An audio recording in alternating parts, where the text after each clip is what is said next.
Developing tonight, the investigation into a deadly school bus crash involving South Carolina students is just beginning. And at the top of the show, you heard from some of the Lexington families whose children were involved in this tragedy on I-77. Channel 9's Glenn Counts continues our team coverage tonight with the effect this crash could have beyond physical injuries. The crash took just a few seconds. The aftermath could last for days, weeks, or even years. We were all scared. Every student who survived could face a new challenge, emotional trauma. There's the shock, there's the denial, did that just happen?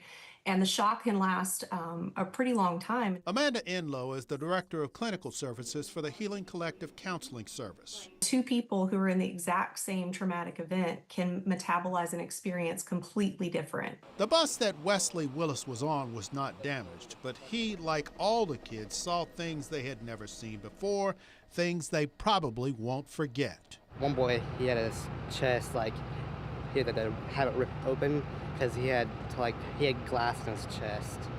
And there were some kids with blood all over their face and stuff. Because of the crash, Enlow says parents and guardians need to look out for signs that some students might be struggling. They're just a little more nervous or a little more on edge. Things that didn't scare them before are scaring them now.